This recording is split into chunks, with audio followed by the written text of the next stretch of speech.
ফোর্সের মান দেওয়া আছে 10 নিউটন, আর এখানে খেয়াল করবা 10 মিটার, তাহলে বুঝতেই পারছো সরণের মান দেওয়া আছে হচ্ছে 10 মিটার। আমাকে বের করতে বলছে এই ফোর্সের দ্বারা কৃতকাজ কত। ঠিক আছে, আমরা সবাই জানি যে কৃতকাজের সূত্র হচ্ছে ডাব্লু সমান সমান কি বলতো, এফ এস কস, খেয়াল করবা কস হচ্ছে থিটা, সবাই জানি আমরা।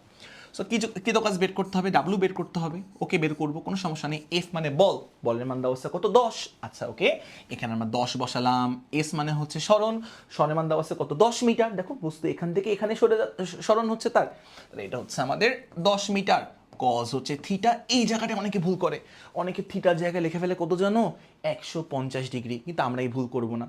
থিটার জায়গায় কিন্তু 150 ডিগ্রি হবে না, কেন হবে না, কারণ মনে রাখবা এই জায়গার মধ্যে থিটার যে পরিচয়, এই থিটার পরিচয় হচ্ছে বল আর সরণের মধ্যবর্তী কোণ। বল একটা ভেক্টর রাশি, সরণ একটা ভেক্টর রাশি, দুইটা ভেক্টর রাশির মধ্যবর্তী কোণ বের করার জন্য দুইটা ভেক্টরের আদি বিন্দু বা পাদবিন্দু একটা ফিক্সড পয়েন্টে থাকতে হয়। তাহলে একটু মন দিয়ে দেখো, এটা আমার ফোর্স ভেক্টর, এটা হচ্ছে আমার শীর্ষবিন্দু, ঠিক আছে, আর এটা হচ্ছে আমার সরণ ভেক্টর, এটা কিন্তু আমার পাদবিন্দু। তো এখানে কিন্তু আমার সরণ ভেক্টরের পাদবিন্দু এইটা, আর এটা আমার ফোর্স ভেক্টরের শীর্ষবিন্দু এইটা। এখানে কি পাদবিন্দু পাদবিন্দু মিলছে? উত্তর হচ্ছে না। তো আমরা কি করব, একটা ছোট্ট টেকনিক অবলম্বন করব। টেকনিকটা হচ্ছে আমরা ভেক্টর শিফট করব।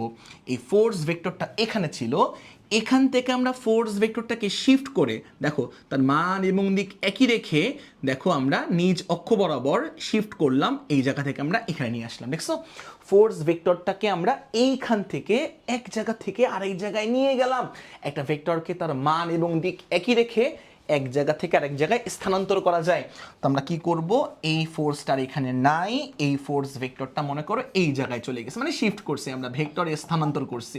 ঠিক আছে, লাভটা কি, লাভটা হচ্ছে একটু মনোযোগ দিয়ে দেখবা, সেটা হচ্ছে এদিকে তাকাই দেখো, এখন আমার এই পয়েন্টটা কিন্তু আমার ফোর্স ভেক্টরের পাদবিন্দু, এবং সরণ ভেক্টরের পাদবিন্দু কিন্তু আমার এই পয়েন্টটা, দেখছো সরণ ভেক্টরের পাদবিন্দু মানে এই পয়েন্টটা, ফোর্স ভেক্টরের পাদবিন্দু মানে এই পয়েন্টটা। তাহলে দুইটা ভেক্টরের পাদবিন্দু একটা পয়েন্টে মিলে গেছে, তখন এই ফোর্স আর সরণের যে মধ্যবর্তী কোণ, ফোর্স হচ্ছে 10 নিউটন, সরণ হচ্ছে 10 মিটার, এই মধ্যবর্তী কোণটাই হচ্ছে আমার থিটা।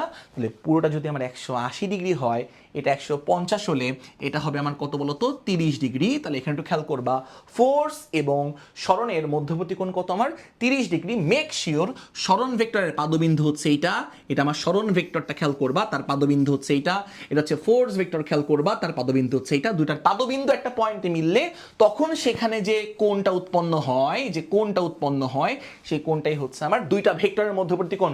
থিটা কত হবে 30 ডিগ্রি, এই থিটার জায়গায় লিখবা হচ্ছে 30 ডিগ্রি, লিখে তুমি এখান থেকে কৃতকাজের মানটা যা পাবা তাই হচ্ছে আমার অ্যান্সার। কৃতকাজের মানটা আমরা পাবো হচ্ছে 86 দশমিক খেয়াল করো 6 জুল।